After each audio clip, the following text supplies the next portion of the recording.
Witam serdecznie, pasieka u Zbyszka w Brzezinach. Dzisiaj dosyć ładny dzień, słoneczny. Pszczoły z rana dosyć chodziły, już teraz temperatury są wysokie, ale nie o tym dzisiaj.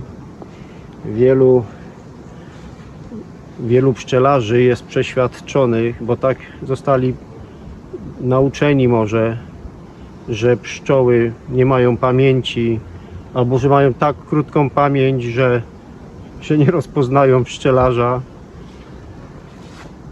No i wiele na ten temat podobnych sformułowań utkwiło w niektórym to tak w pamięci, że są święcie przekonani, że to jest prawda. Może to były takie dawniej na podstawie różnych obserwacji, przekonania, ale dzisiaj w dobie obecnej już są takie badania naukowe, że to jest po prostu mit. To nie jest prawdą. Pszczoły mają świadomość, rozpoznają wszystko, potrafią planować, przewidywać i wszystko rozpoznają.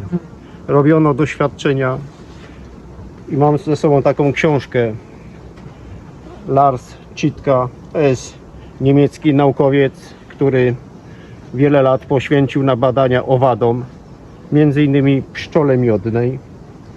I chciałbym Wam, drodzy, przeczytać kawałek wstępu. Nie robię nikomu reklamy, ale z powodu właśnie takich przekonań właśnie chciałbym wprowadzić, żebyście mogli sobie kupić. Bogato ilustrowana książka. Po moim wstępie puszczę też fragment filmu, który właśnie jest na YouTube, tego naukowca. Po prostu był zaproszony do Katowic i tam robił prelekcję. Posłuchajcie, drodzy. Moim celem w tej książce będzie przekonanie Cię, że każda pszczoła ma umysł, że ma świadomość otaczającego ją świata i własnej wiedzy, w tym osobistych wspomnień, że na swój sposób docenia rezultaty swoich działań oraz że charakteryzuje się zdolnością do podstawowych emocji i integracji, i inteligencją, kluczowymi składnikami umysłu. A umysły te mają u swoich podstaw cudownie złożone mózgi. Jak zobaczymy, mózgi owadów wcale nie są proste. W porównaniu z ludzkim mózgiem, z jego 86 miliardami komórek nerwowych, mózg pszczoły ma ich tylko około 1 miliona. Ale każda z tych komórek cechuje się misternie rozgałęzioną strukturą, która w swej złożoności może przypominać dorosły dąb. Każda komórka nerwowa może też tworzyć połączenia z 10 000 innych. A zatem w mózgu pszczoły może istnieć ponad 1 miliard takich połączeń, a każde z nich jest przynajmniej potencjalnie plastyczne i może zmieniać się pod wpływem indywidualnego doświadczenia. Te zgrabnie zminiaturyzowane mózgi to znacznie więcej niż urządzenia pobierające i zwracające dane. Są one biologicznymi maszynami predykcyjnymi, eksplorującymi dostępne im opcje. Wreszcie są one spontanicznie aktywne nawet przy braku jakiejkolwiek stymulacji, na przykład w nocy. Drodzy, pooglądajcie, puszczę Wam zaraz urywek tylko i będzie link w opisie. Będzie link w opisie do tego wykładu, który Larsem Chittka przedstawił w Katowicach. Pozdrawiam wszystkich, trzymajcie się, na razie.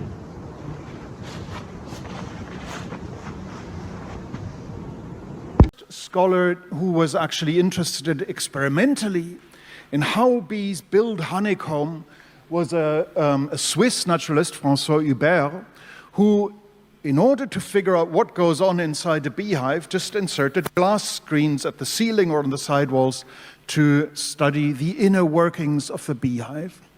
And the natural process of comb construction invariably starts at the ceiling. As you can see here, the foundations are built on the top.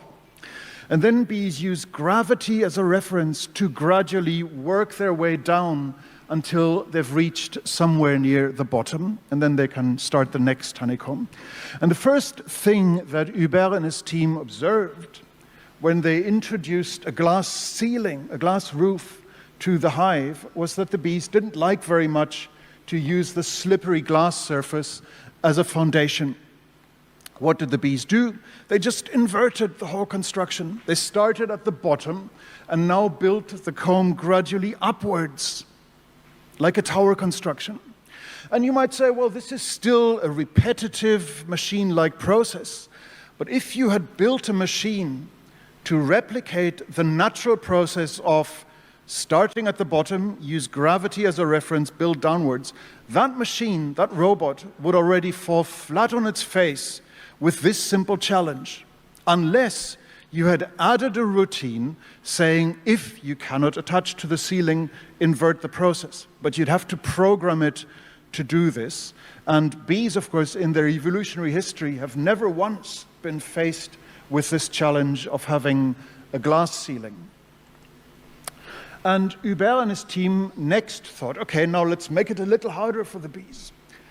Let's explore their flexibility even further. So they introduced a glass ceiling and a glass floor. What did the bees do? They just started on one of the side walls and built their construction laterally through the cavity of the hive box. So another degree of freedom where the bees again coped with a challenge that they had never in their evolutionary history encountered before. But the most remarkable thing happened when the authors, after the bees had started their two-dimensional construction through the cavity, the authors then introduced a glass surface at the target wall, at the wall that bees would have reached several days later had they continued in the same direction.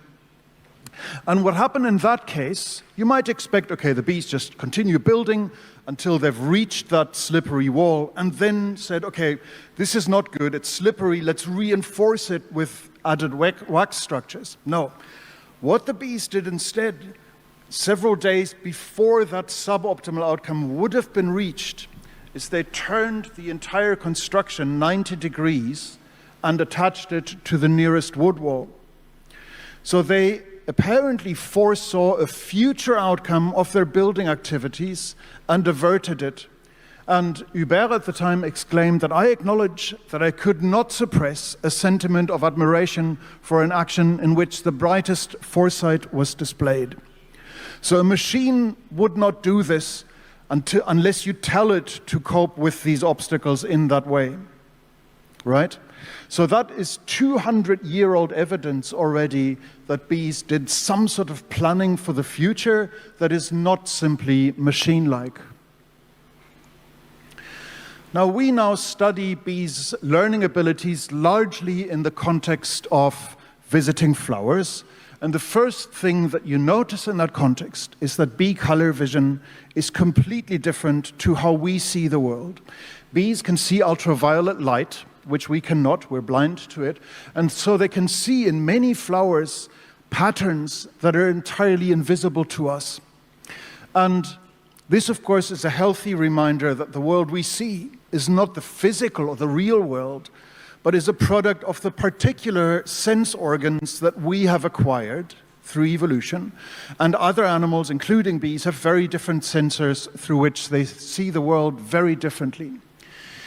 The other thing that's important in the context of flower visitation is that you have to be a kind of economist. You have to be a careful shopper in the flower supermarket.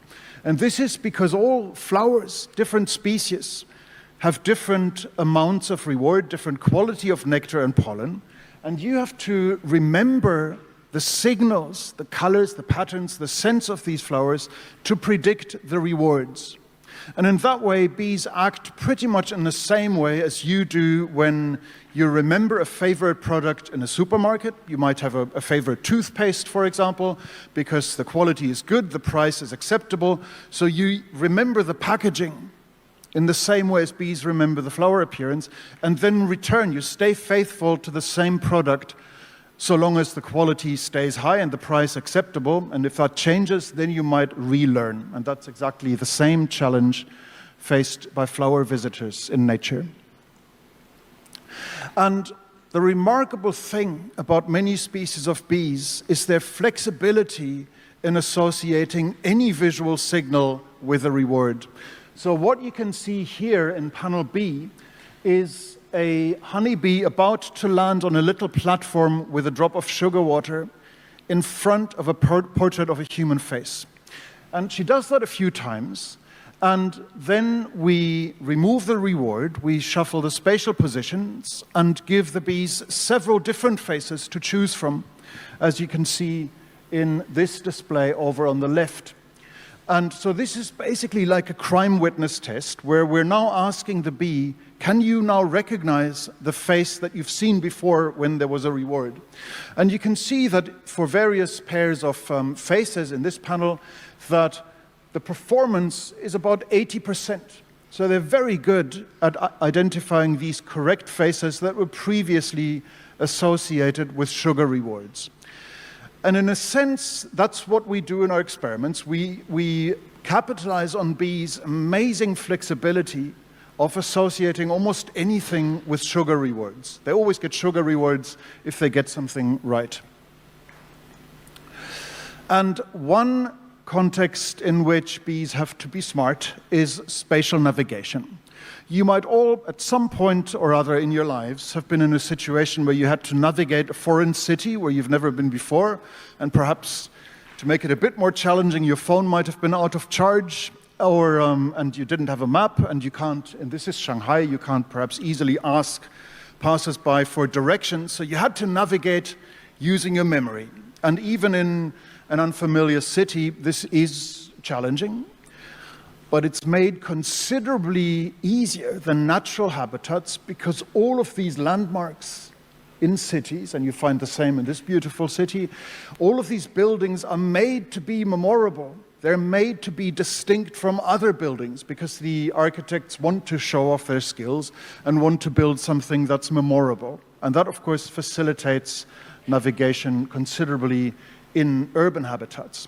In nature, this is a more typical scenario. Okay, this is a typical bee habitat in central Mexico.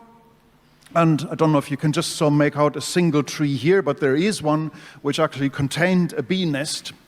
And you have to fly for kilometers and kilometers from that nest. Honeybees fly up to 10 kilometers away to find perhaps a good nectar patch, as you can see on the right, or a good pollen patch, as you can see on the left.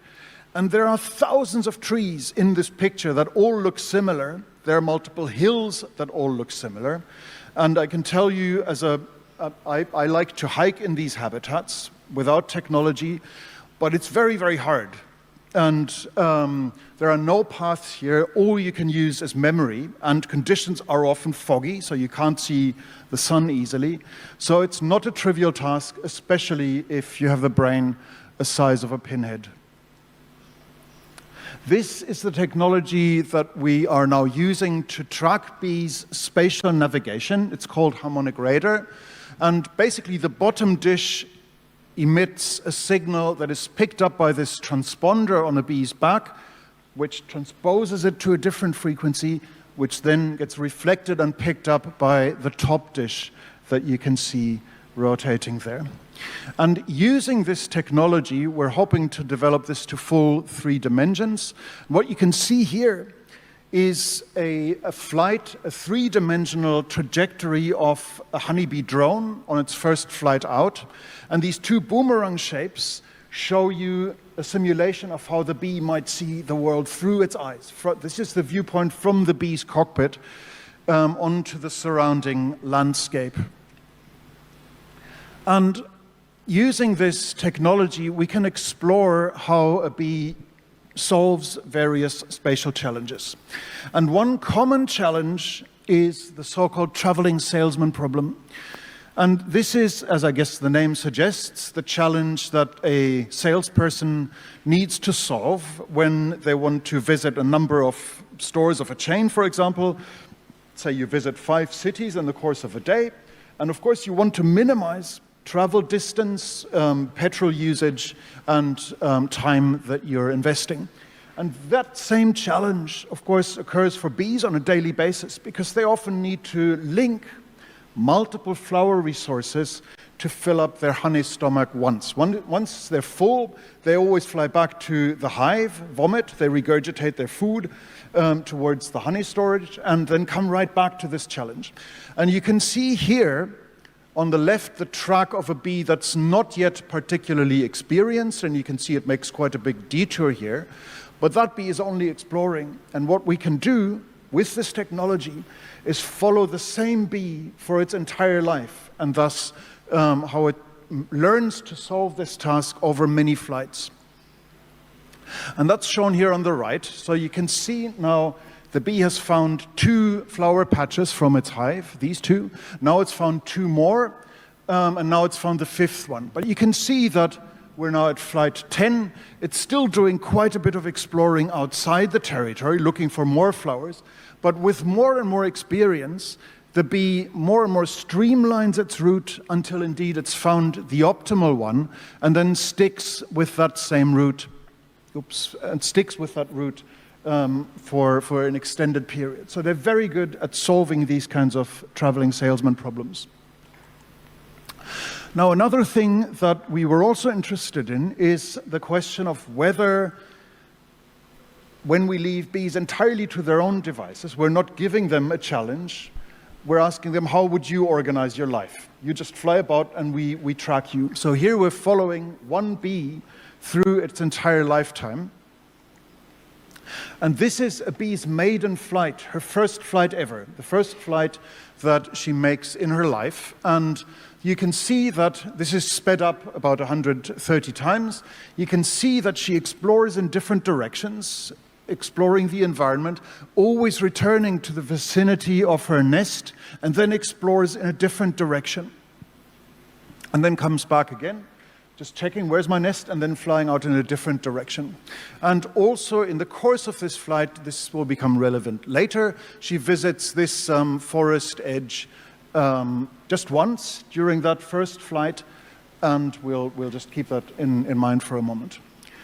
Now, on the next day, that bee makes one more southwesterly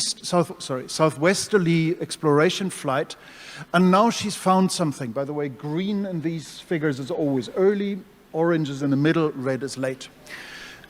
And so we're following that bee for several dozen flights, now several days, and in this patch that she's discovered, that was clearly a rich resource, so she just sticks with that for several days and just shuttles back and forth between her nest and this forest edge. And then there were a few rainy days and the bee stayed inside. After that, she flies to this forest edge that she had previously been exploiting a few more times. And then halfway along one of these flights, she appears to change her mind and suddenly flies to a patch that she had only experienced once on the first flight of her life, and then sticks with that resource for several days. And she did so without retracing her step back to the hive. She flew along a new route to a familiar patch, apparently retrieving that distant memory and flying directly to it without flying along any kind of familiar route. And then at some point that bee just disappeared from the radar, presumably having been eaten by a bird or a spider, but it was just gone, and that was the end of that bee's life. Now this bee was highly organized in its life. There was just 2 hours of exploration and the rest was just hard work. Other individuals never stop exploring, and throughout their lives will continue to sample other patches even though they already know some good ones. So there's high inter-individual variability with regards to such behaviors.